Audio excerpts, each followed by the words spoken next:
a sua palestra. Passa a palavra assim.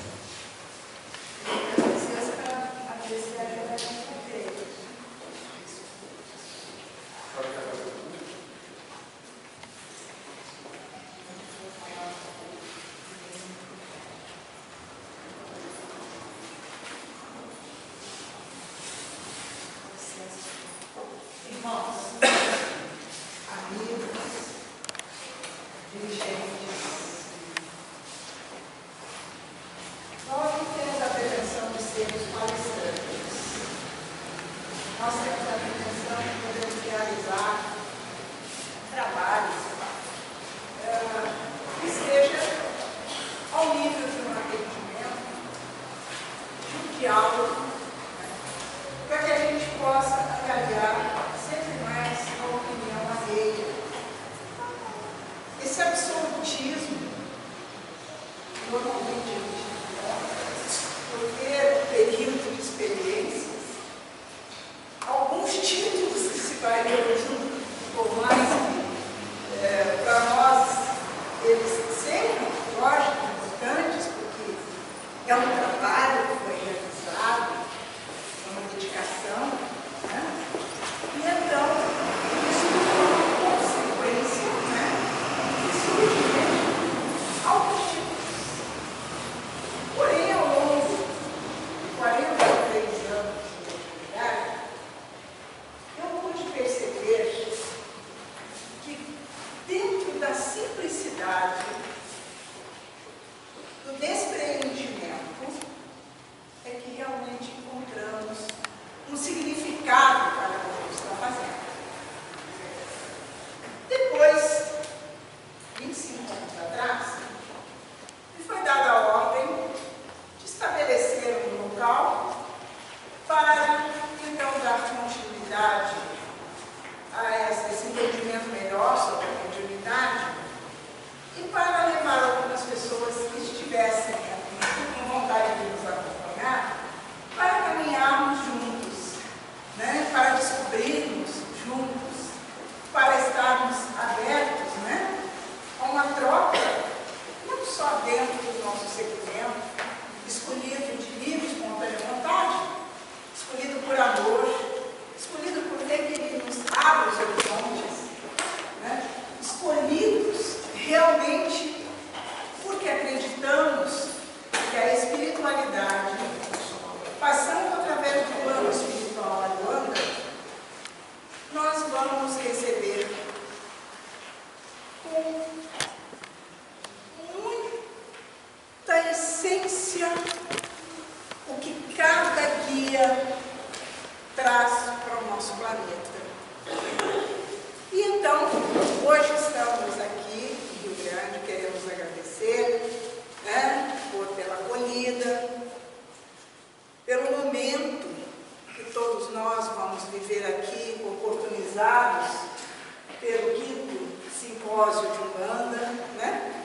E vamos falar um pouquinho da história da religião e da cultura que nós podemos colher, né, ao longo deste período, tendo a consciência de que a cada ponto como esse, a cada conversa, né, que vamos formulando ao longo das nossas convivências dentro do próprio segmento umbandista ou mesmo fora dele, estamos colhendo, estamos trazendo uma serenidade para nossas atitudes pessoais, né, as nossas atitudes culturais, as nossas atitudes umbandistas, que no caso é o nosso objetivo.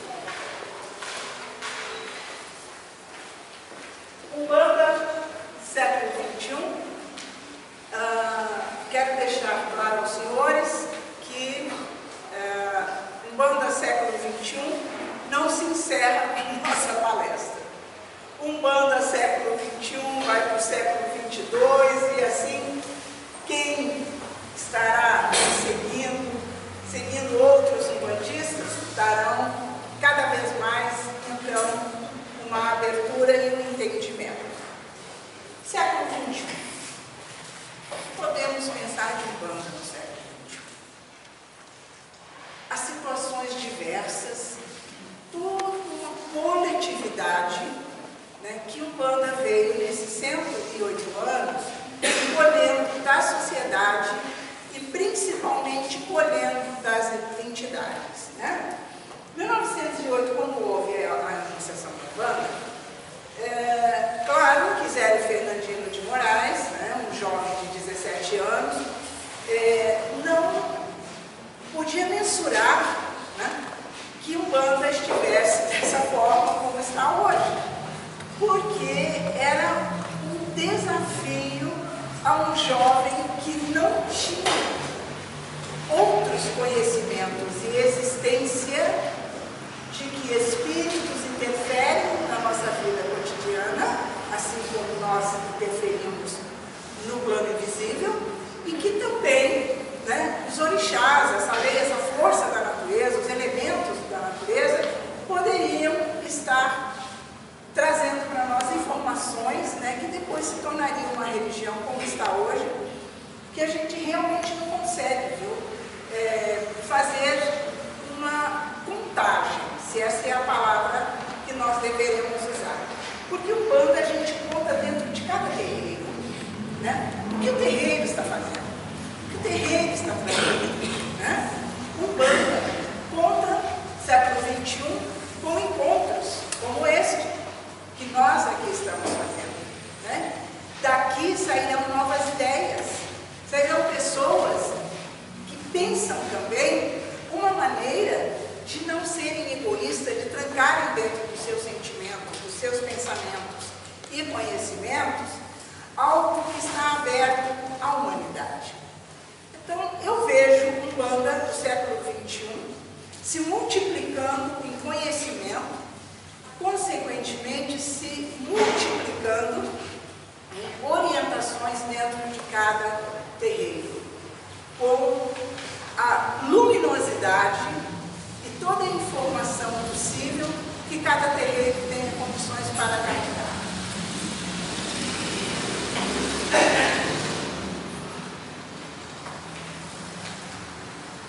E foi solicitado falar sobre modelos de família. Senhores, século XXI, né? Os gêneros feminino e masculino. Nós hoje sabemos que os modelos de família estão se modificando e que existem casais héteros e homoafetivos. Existem famílias que se formam, mas ligados a uma identidade cultural, moral, do que na realidade tão somente no modelo de gênero. E não podemos cerrar os nossos olhos para as modificações que isto trarão à sociedade. Não podemos ser preconceituosos para julgarmos, porque o próprio mestre nos disse: não julgueis para não ser julgados. E qual é o gênero que ama mais? Qual é o gênero que poderá orientar melhor uma criança? Qual é o gênero que poderá dizer: eu não vou te violentar, eu não vou te aviltar? Qual é o gênero que poderá dizer: eu vou trazer harmonia para o meu lar, eu vou estudar, eu vou propiciar uma política mais organizada ao cidadão, mais voltada ao cidadão? Eu posso colocar isso em gênero?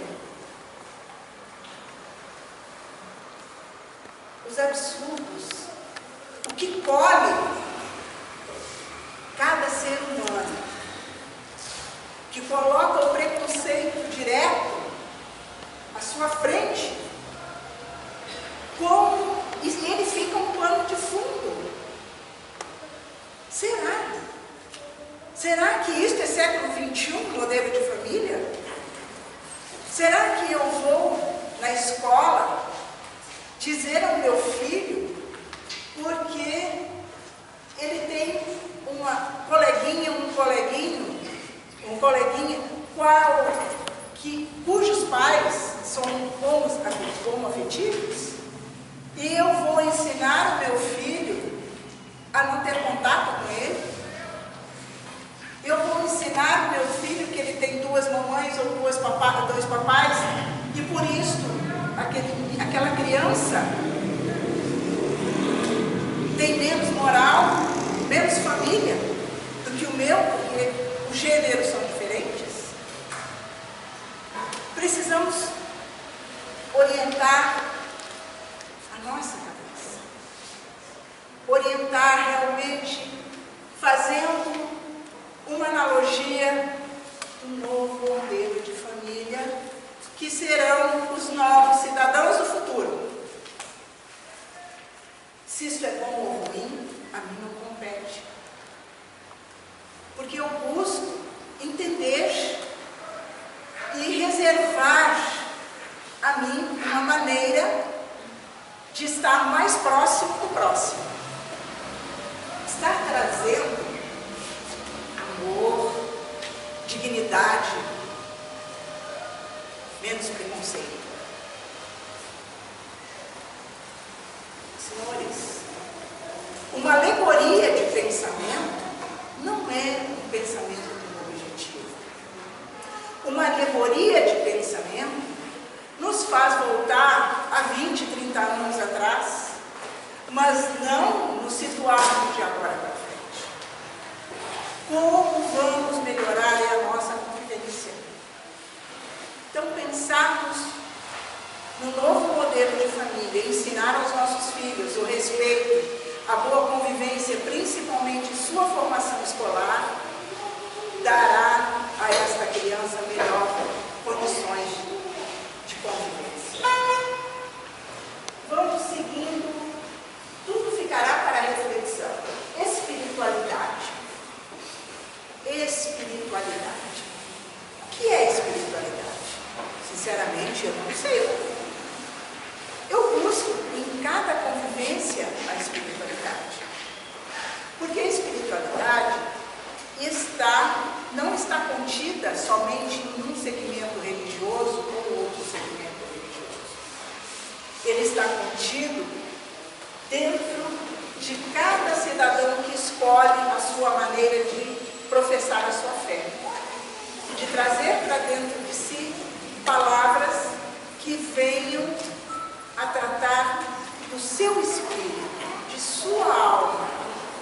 Então, esta espiritualidade nos deu, como bandistas, a força de trazer dentro da Aruanda a espiritualidade através do ensinamento dos guias espirituais. E com isso, podemos buscar um pouco mais de conhecimento, porque não estamos aqui simplesmente para termos um período curto de entendimento na matéria, mas sim aproveitar este período, indiferente da sua durabilidade, da sua duração, para trazermos mais conhecimento para a nossa formação pessoal, profissional e religiosa.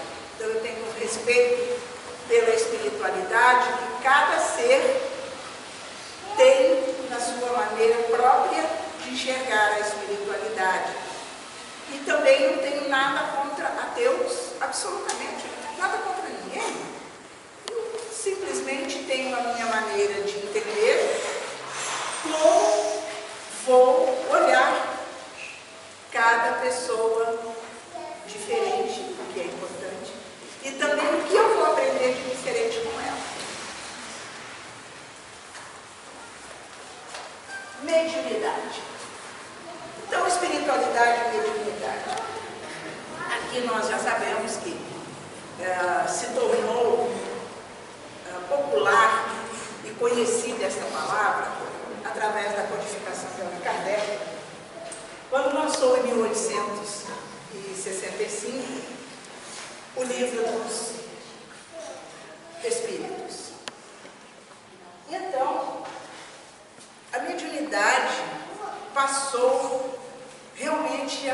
parte, né, de como pensar, estar no meio da matéria e do espírito.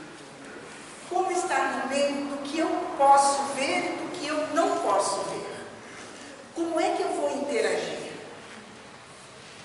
E a Umbanda reencarnacionista traz a seu fundamento esta condição de estarmos voltando várias e várias vezes como espíritos ao mundo material para aprender, conhecer e evoluir. E então, a mediunidade nos mostrou isso através de Zélio Fernandino de Moraes. Comentamos até agora que haviam diversos segmentos, né, não muito definidos na época, a não ser o candomblé, no Rio de Janeiro, e as macumbas do Rio, onde as manifestações aconteciam.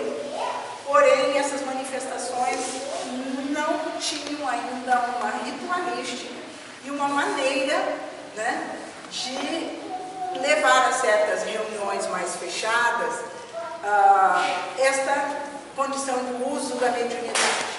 Não foi com Zélio Fernandino de Moraes que realmente isso aconteceu, né? Mas ele fez a anunciação. E foi tão importante porque, como ele nunca havia estado nem no terreiro, nem no centro, espírita, inclusive, que era muito pouco no Rio de Janeiro, na federação, e então ele teve a preparação dele através do pai Antônio, do preto velho, que se manifestava e assustava um pouco a família.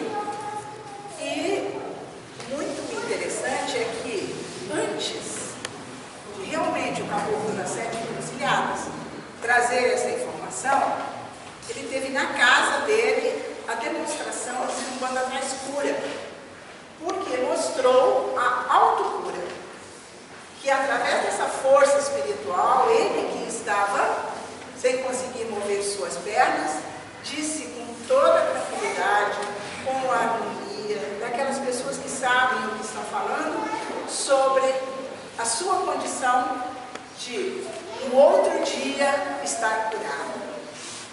Vejam os senhores que não havia nenhum tipo de consciência do que ele estava falando. Mas a mediunidade dele agiu para que ele pudesse mostrar que caboclos e pretos velhos iriam trazer para nós, encarnados, e para os adeptos daquele culto que se iniciava, uma outra fonte de informações. Informações muito desconhecidas naquela época, porque não havia informações para ele. Hoje nós temos os terreiros para ter essa informação. Hoje podemos estudar que tipo de mediunidade é o nosso carro forte. É audição? Não. É olfativa? É tátil? Né? É psicógrafo? Né? Então, são vários tipos de mediunidade que hoje se apresentam nos terreiros de Umbanda e que trazem uma condição diferente no transe mediúnico. Trazem para o médium um transe mediúnico de acordo com a vibração da linha ou do guia que ele traz, principalmente. Umbanda desenvolve aspectos que muitos estão adormecidos. E por isso aí é necessário se fazer nenhum tipo de informação, a não ser a informação verídica, porque é assim que acontece, né? Com isso, nós seguimos na aplicabilidade do que a gente pode. É importante a gente plantar, colher e aplicar. Fé, humildade, caridade, triângulo de Umbanda.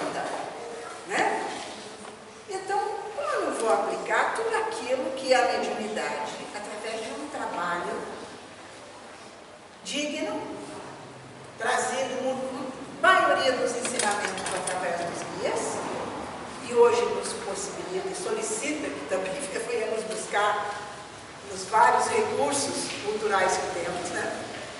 E então vamos aplicar. Como é que eu aplico primeiro? Claro que eu me preparo e o nosso frequentador vai em busca, sequioso, do que nós vamos poder fornecer. Mas como fornecer se não nos prepararmos? Como doar aquilo que não temos? Né? Então, o que a mediunidade nos trouxe, eu vou ter que aplicar. E essa aplicabilidade é que fará, então, é a gestação da Umbanda futura. É aí que está a origem, a gênese. A cada período que eu aplico, eu vou multiplicando esta condição. Aplicar Umbanda, aplicar a fé, a humildade, a caridade, buscar o conhecimento, não ignorar o conhecimento do outro. Não se separar, porque é tão pequeno pensar que sabemos tudo, e que o outro não sabe, que o outro não me traz, que o outro sabe menos do que eu. Então, eu não vou ser hipócrita a dizer assim, todos nós temos que nos unir. Eu digo, todos nós temos que nos respeitar. Se a identidade existe, é porque ela faz bem. Se a identidade religiosa a cada período encontra um passo melhor e mais firme para colocar no nosso caminho, é porque realmente é bom. Mas o meu terreiro tem uma situação, a outra tem outro, o outro tem outro, mas não deixa de ser Umbanda. Não temos mais que passar a majestade. Muitas vezes é melhor sermos súditos, porque podemos vivenciar as duas situações. Fundamento. Entrando em fundamento, eu prefiro falar um pouquinho sobre as semelhanças. Porque o terreiro de Umbanda, sendo Umbanda, o seu fundamento maior é a caridade. Sendo Umbanda, o seu fundamento maior é a mediunidade. Sendo Umbanda, o seu fundamento principal é a bondade. É trazer para as pessoas uma posição definida, tranquila, serena. Eu sou budista. É tão ruim quando a gente diz eu estou, no caso de uma religião, seja ela qual for, porque eu ainda não consegui absorvê-la. Porque no momento em que eu tenho tranquilidade naquilo que eu estou praticando, eu não tenho que criticar ninguém, muito menos os meus irmãos. Sejam co-irmãos de outros segmentos voltados também ao trabalho com guias espirituais, como orixás, né? Então, se eu tenho tranquilidade no que eu estou fazendo, eu não preciso dizer, olha, eu vou falar o que eu sou, mas eu estou de costa. Não é isso? Eu estou olhando com serenidade nos seus olhos e te dizendo, eu sou um bandista. Não, por que ser assim? Agora, a maneira com que na minha casa, na sua casa, na casa do outro, no terreiro diferentes, é feito o fundamento. Isso é uma respeitabilidade de tempo, local, de área geográfica, né? De condições de ter os elementos para isto.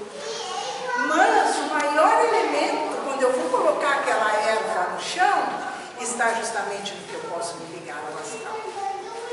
Esse é o maior. A minha intenção vai vibrar vibrar junto com a vibração do elemento que eu estou fazendo. E esta é a verdadeira noção de fundamento. Esse é o verdadeiro caminho, e não se eu coloco a erva de um jeito, o pai coloca do outro, o outro coloca de outra forma. Porque temos que criticar, para sermos criticados e de maneira pejorativa, então é necessário refletir, pensar e nos orientarmos, porque não tem como solidificar, sedimentar cada vez mais a Umbanda para os nossos seguidores no futuro, graças a Deus não somos eternos na matéria, senão mostrando aos nossos filhos, aos nossos seguidores, que nós não devemos nos dividir, nós devemos nos respeitar, visitarmos, conversarmos, porque temos que dialogar somente com uns e não com outros. Não digo que tenhamos que ser quantidade, não, mas a qualidade pode vir sim acompanhada da quantidade, basta que estejamos abertos para isso. Encontros, reuniões, festas, procissões. Parabéns a Rio Grande, parabéns aos senhores organizadores.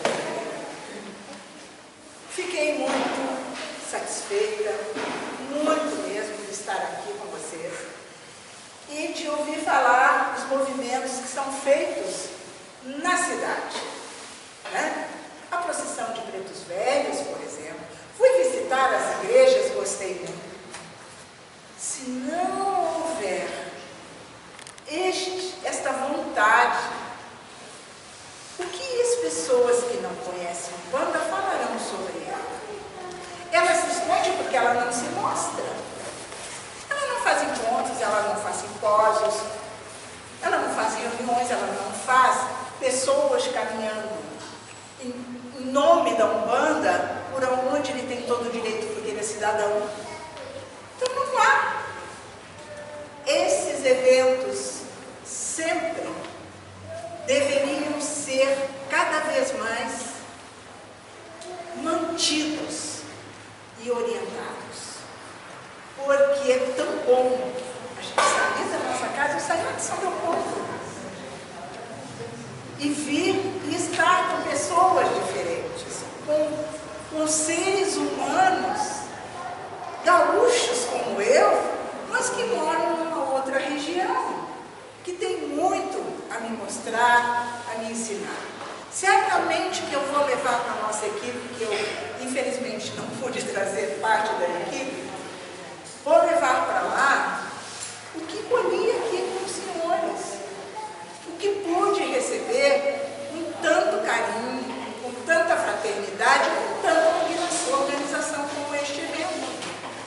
Não parem de continuar com esses encontros. Vamos ao próximo. Federações e associações. Senhores, um período, na época eu vou aqui recordar em memória, Adalberto Nogueira, Pernambuco, que eu tenho muita reverência em citar este nome. Quando eu o conheci, em 92, ele era o presidente do Conselho Estadual da Umbanda e dos Cultos Afro-Brasileiros para o estado do Rio Grande do Sul.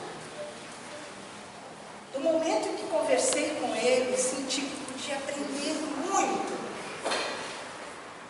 que a bagagem que ele trazia, um homem na época com quase 80 anos de idade, iria ser muito importante no que eu estava iniciando. E realmente não tem como dizer aos senhores que foi diferente. E até que fizemos o primeiro evento público em São Leopoldo para Ogum, em 97. E então posicionou como delegado do Conselho Estadual dos Clubes Afro-Brasileiros para o Vale do Rio dos Sinos e o Vale do Caí. Fizemos um trabalho de acordo com as nossas possibilidades, não tínhamos carro na época e tudo mais, tínhamos vários desafios para enfrentar e não foi nada difícil. Nós fizemos, Cacique Eloy e eu fizemos, e toda a nossa equipe, um trabalho a pé, de ônibus, pegávamos informações de um pai de santo para o amigo. Ah, tem esse aqui que frequenta a minha casa, o outro esse frequenta. E fomos lá de coração aberto. Fizemos um grande evento. E então, permanecemos o período trabalhando e mostrando, na medida do possível, que nós não estávamos na casa de determinada pessoa ou determinado líder religioso para modificarmos o que ele fazia na sua casa. Ele não dá um motivo moral para que fizesse qualquer coisa, e sim para trazer a ele um apoio quando assim precisasse, como afiliados do Conselho Estadual do Umbanda e dos Clubes Afro-Brasileiros. Até que o pai Pernambuco fez a passagem. Foi bastante difícil. E então, fomos convidados a ser segunda adjunta do Conselho Estadual da Umbanda e dos Clubes Afro-Brasileiros. Fizemos um trabalho com o pai Clóvis, que permanece até hoje, dentro também das nossas possibilidades, e quando não foi mais possível, até por outras atividades que a gente assumiu, né? Então pedimos para nos retirarmos, né? Porém, o Conselho continua e está atendendo tudo mais, né? Mas o que eu quero dizer com isso é que as federações, elas não estão aí para interferir nos nossos trabalhos, como praticamos a Umbanda em nossas casas. Como o nosso ritual, né, como o nosso toque é na nossa casa. As federações, elas estão aí para dar apoio quando precisa e também para que haja uma situação legal, uma situação jurídica para o terreiro afiliado, para promover eventos, para permitir que a praia, vocês têm essa sorte aqui também, né? Lá, eu tenho que viajar para a praia, para vocês fazerem uma saudação, uma homenagem, um agradecimento à Rainha das Águas Salgadas, né? Façam seus pedidos, seus agradecimentos, vocês têm tudo isso. Então, com esta situação, não se assustem, absolutamente. Não devemos tentar modificar o que a nossa casa pratica, mas sim nos respeitarmos. Dando seguimento, literatura. Literatura, interessante. Olha, senhores, nós sabemos perfeitamente, por estatísticas, né, que nós brasileiros, muitas vezes, não gostamos muito de ler. Mas muitas pesquisas foram feitas em vários terreiros, através dos próprios guias, trazendo ensinamentos e informações que vão agregar o nosso conhecimento e colocados, claro, em livros, né? Depois nós vamos chegar na internet, em livros, né? Para que pudéssemos ter uma cultura umbandista e ver que, ao arriar uma oferenda, o outro arria de uma forma, nós arriamos de outra, mas a nossa intenção é a mesma. O nosso agradecimento está ali contido, o nosso pedido está ali contido, o pedido de cura, de auxílio para as pessoas, mas ele arria diferente. E então, existem outros conhecimentos. Porque dentro do nosso terreiro não existe só o nosso conhecimento como dirigentes, existe o conhecimento de quem está na nossa corrente, que também gosta ou não de ler, mas ele traz alguma informação. E é tão bom porque assim a gente pode trocar e ser queridos. Porque se a gente não sabe, vamos procurar aprender. Vamos procurar ter não uma resposta para tudo, mas um entendimento parcial do que nós estamos fazendo. E a literatura traz isso. A literatura faz com que, em primeiro lugar, que a gente tenha uma condição de dialogar melhor. A literatura nos traz uma condição de dizer, ó, em tal terreiro, lá no norte do país, a gente cultua Ogum de forma diferente do que se cultua aqui no sul. Já não é São Jorge, é Santo Antônio, né? As cores dos orixás, por exemplo, elas são bem regionalizadas. Então, nós não podemos ser absolutistas e nem reter para nós conhecimentos, porque o nosso filho, o nosso visitante vai chegar e dizer assim, amanhã, por que Oxum lá em São Paulo tem esta cor azul e aqui é cultuada dourado ou amarelo? Né? Então não é que eu tenho que saber tudo, mas não custa procurar, não custa buscar e também não cansa, né? Porque eu vou estar melhor informada para mim mesma, eu vou poder estar mais tranquilo quando o meu guia chegar, porque o meu guia já faz muito tempo, e alguns talvez nem tenha passado pelo planeta Terra, talvez tenha vindo de outros planetas, então que ele pode fazer isso aqui. Então o preto velho chega fazendo isso aqui, o caboclo muitas vezes está assobiando. Por quê? Porque ele traz uma informação ancestralizada do som. E então eu preciso, no mínimo, saber por que isso está acontecendo. E a literatura tem me ajudado muito. Eu busco os conhecimentos. Não é que eu fique debruçada em cima de livros, mas eu procuro conhecer. E digo aos senhores que realmente tem me ajudado muito. Um novo modelo de sincretismo. Não é segredo para ninguém que o sincretismo foi feito lá dentro da senzala do negro africano. E então, ali ele cultuou orixá, santo, orixá e santo, orixá e santo.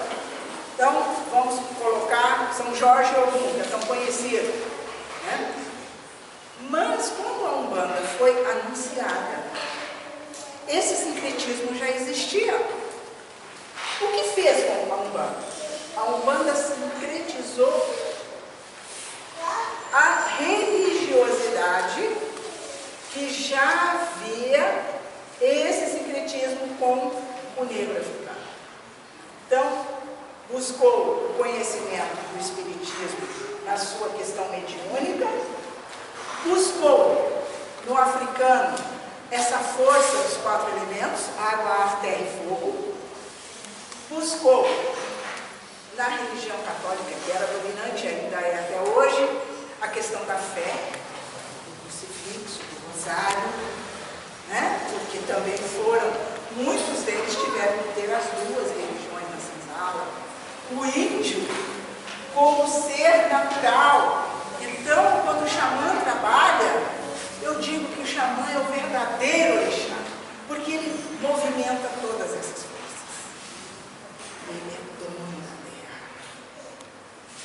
Ele traz no seu âmago, em sua alma, a chama transformadora que é fogo. Nós tivemos tudo isso no nosso Brasil. E a Umbanda pegou esse sincretismo, né?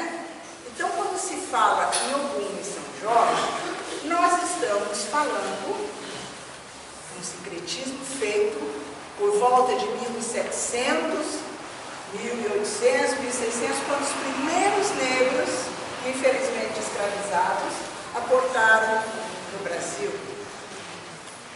Com isso, a Umbanda hoje tem um sincretismo. Nada no mundo está estático. Tudo é movimento. E então, que sincretismo sincretismo novo tem a Umbanda hoje? A Umbanda trabalhou no início com pretos velhos e caboclos de pena, das sete encruzilhadas, né? E aí veio trazendo esta energia. E se falava em caboclos, pretos velhos, crianças, iaras, né? E a grande força que nós temos com Oxalá. E isso fez com que a Umbanda permanecesse um período desta maneira.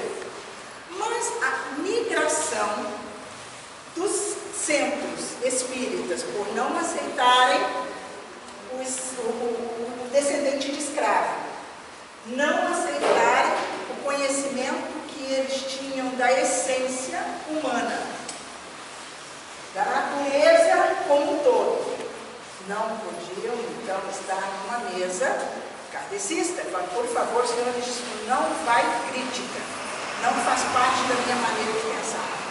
É uma contextualização do que eu venho buscando. E também a Igreja Católica deixava com que eles ficassem do lado de fora, mesmo eles tendo construído a maioria das primeiras igrejas aí. Então, a Umbanda, com o seu caráter de anunciação, estava aberto a todas as pessoas, né? Estava aberto a todas as etnias, estava aberto a um culto que era dirigido principalmente a uma emancipação do que poda, porque ela não poda até hoje.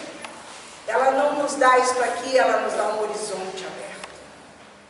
E então, com isto, a Umbanda teve esta caminhada.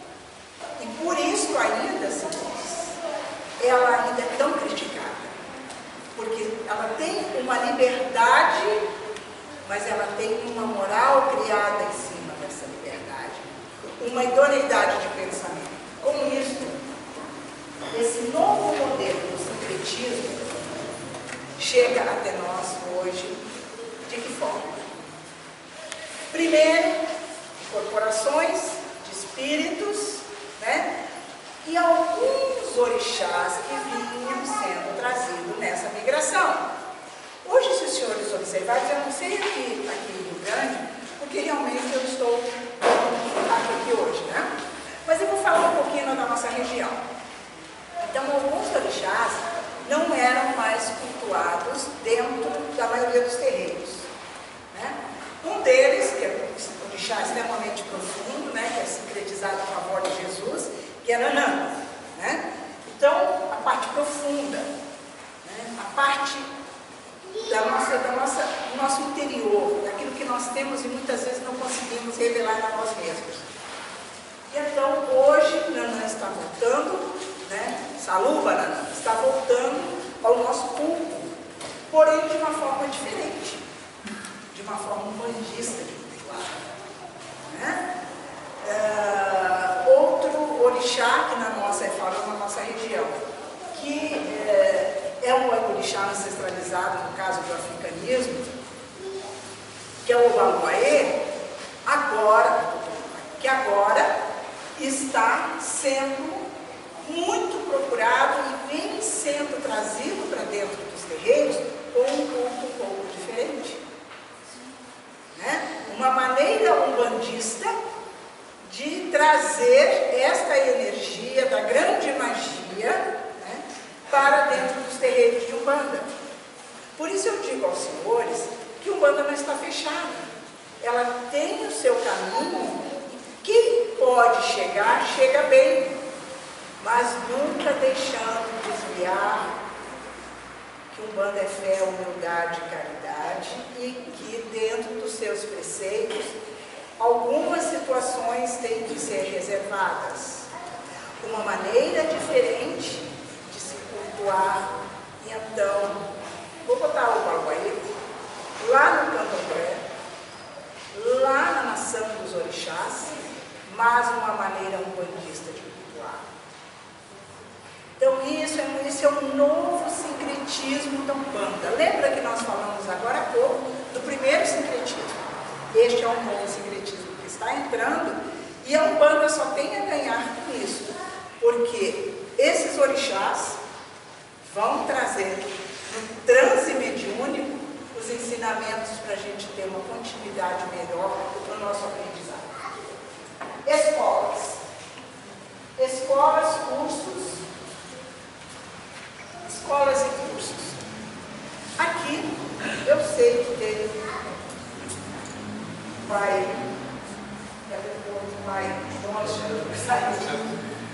Cristiano voltar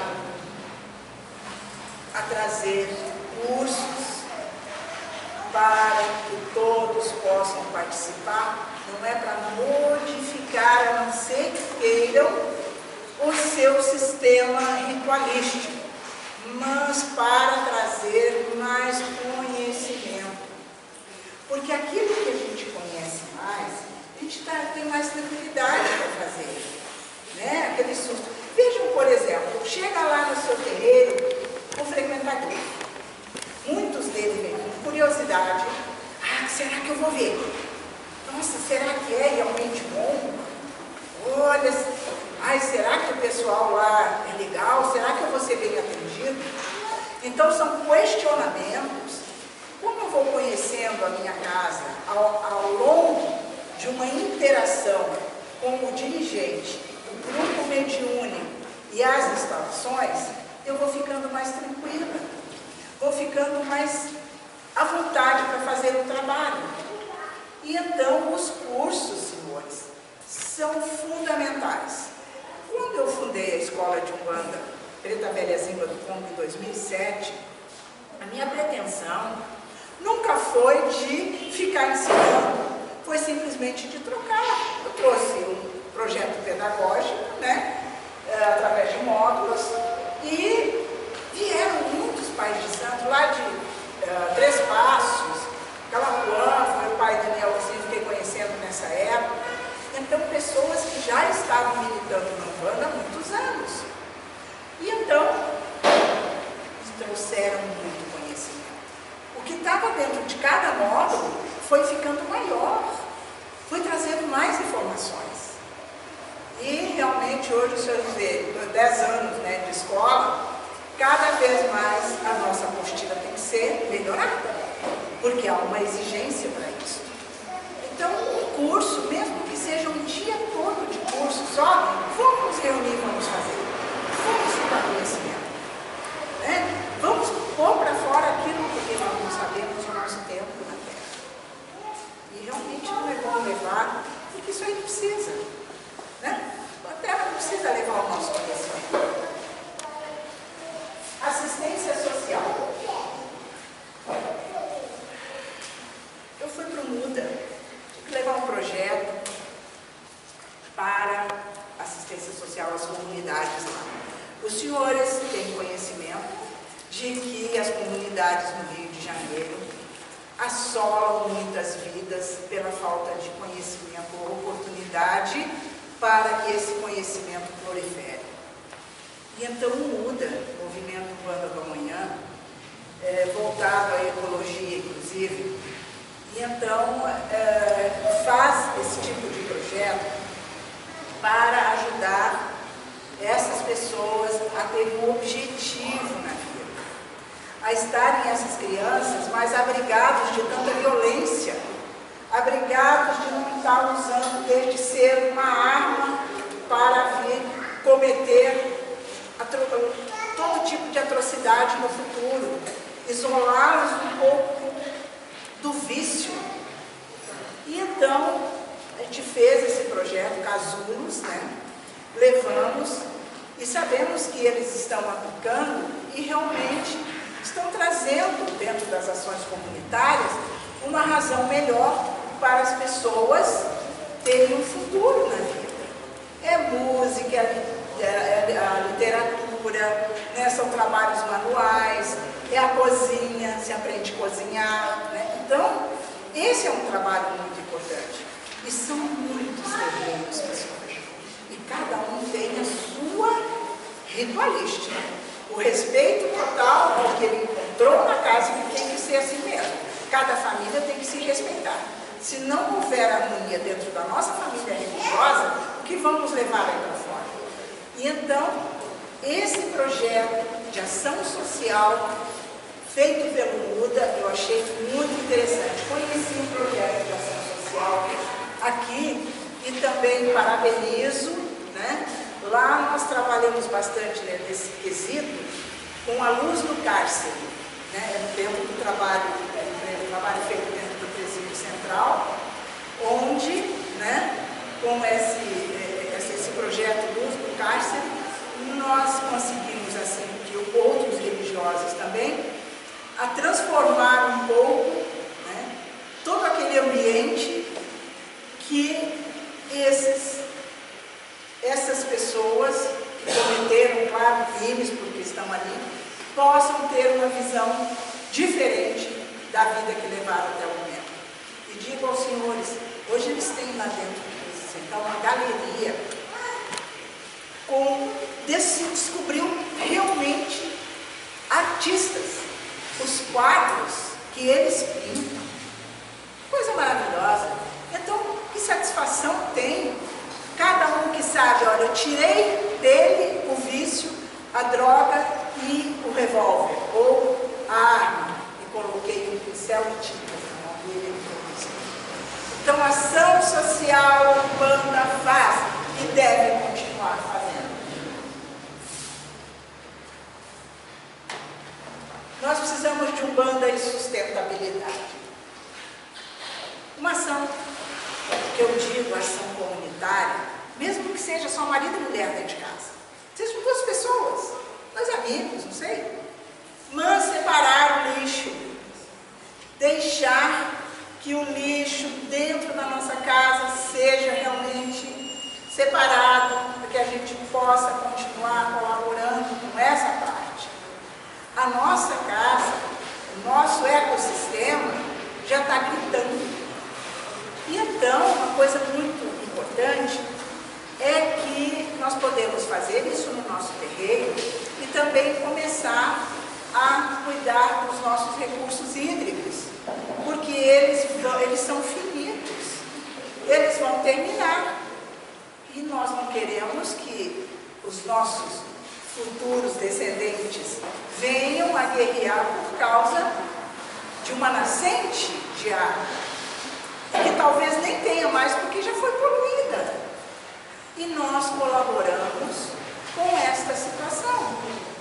Então, quando iniciamos dentro da nossa casa, levamos para o nosso terreiro leva para as pessoas que frequentam, essas pessoas que frequentam levam para o seu bairro e tudo mais, esta ação é uma ação de sustentabilidade, né? Porque a gente criticar é fácil, agora a gente ter a consciência de não colaborar com isso é tão fácil também. Não é nada difícil. Então, o desafio está em nós pensarmos na nossa casa como um todo, o nosso planeta. A tecnologia, que depois o pai vai falar, então eu vou falar muito pouco a respeito. A tecnologia se aplica a tudo isso. Tudo que eu falei até agora, a tecnologia se aplica. E as crianças, né? Mesmo não alfabetizadas, já digitam, né? Nós precisamos começar e tudo mais, porque eu ainda sou o pessoal do tempo da máquina de escrever. Eu tirei diploma de datilografia. Eu estou com 66 anos de idade e eu passei alguns decênios aí, onde pude, então, avaliar, né, o que é a tecnologia hoje. E sei que ela se torna obsoleta a cada semana, né? Porém, nós não podemos entrar numa mecatrônica de sermos robôs. Movimentar realmente toda a nossa vida e reavaliarmos por que o robô tem, vamos supor, 50 situações que ele pode agir, seja nos hospitais, seja em algum lugar. Mas eu sou ser humano, o meu cérebro é captador. Então ele está em constante modificação. Se eu deixá-lo a um nível e não tentar fazer uso, pelo menos de mantê-lo, eu vou ficar cada vez mais deficiente, o meu cérebro mais deficiente. Vou tendo quedas. Então, a tecnologia é muito importante, mas o nosso contato aqui hoje, a força vibratória que cada um de nós aqui, não de forma virtual, tivemos, é que realmente vai equilibrar a tecnologia que nós precisamos trazer como forma positiva para a nossa vida. E não deixarmos de lado a energia pessoal. Como é que trabalhamos no nosso terreiro? É justamente através do contato. Né? O contato entre o grupo mediúnico e o contato do grupo mediúnico com a população que vem ao terreiro. Não temos como fazer diferente. Não podemos macerar as ervas através do computador. As ervas têm que ser manuseadas, temos que sentir as ervas. Então, a tecnologia é preciso, pode ser aplicada em tudo isso, porque é informação? Pode. Porém, ela não tem a condição de substituir o nosso contato humano. E quando dizemos assim, Saravá, percebam os senhores, Sá, sol, água, Ra, o grande Deus Sol dos egípcios, Vá, vida,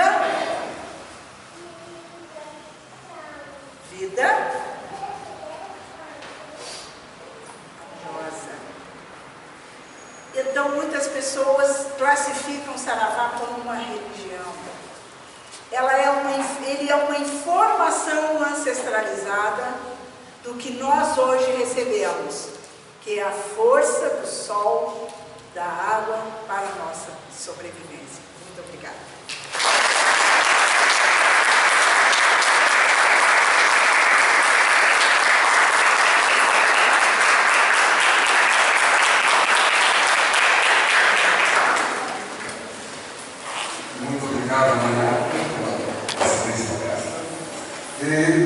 Pedimos a todos que fiquem até o final desse evento, para depois saborearmos um delicioso café que vai estar sendo preparado pela nossa equipe.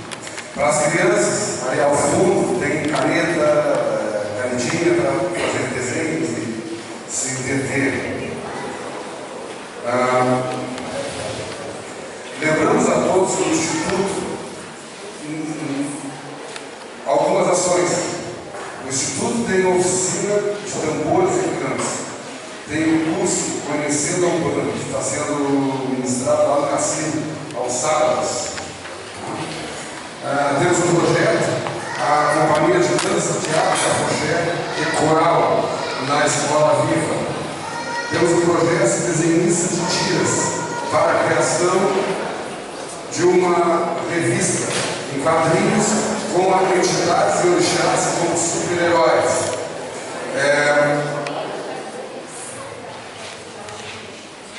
Temos também um projeto de educação ambiental nos terrenos. Nossos próximos eventos: lançamento do documentário Falando da Umbanda, preservando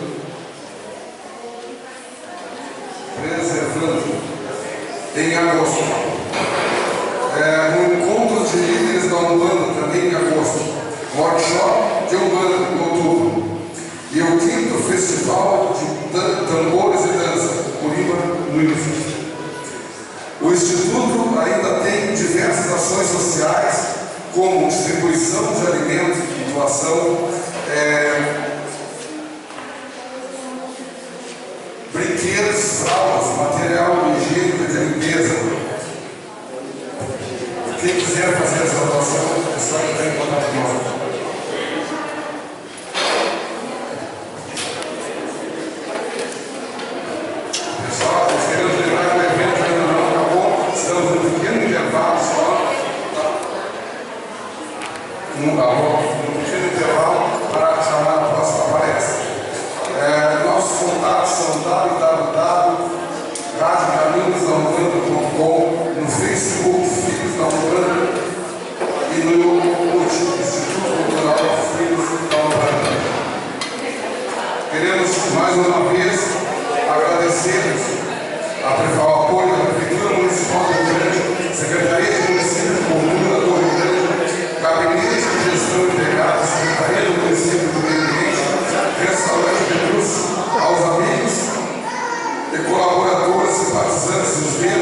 tudo, antecipadamente, agradecemos a mãe Agatha e o pai Gilberto pela sua. Já fez a irmã fez a palestra para a gente fazer em seguida. E agradecemos também a presença dos caciques Eliseu, Serginho, Márcio Beijó, Dona Vera, Lucas e Michele, da cidade do Grande, da Siquelói, São Leopoldo, do pai Nelson de Taquara, do Cláudio de Camaguã, Babalorixá Sérgio e a Lorixá Esmeralda de São José do Norte.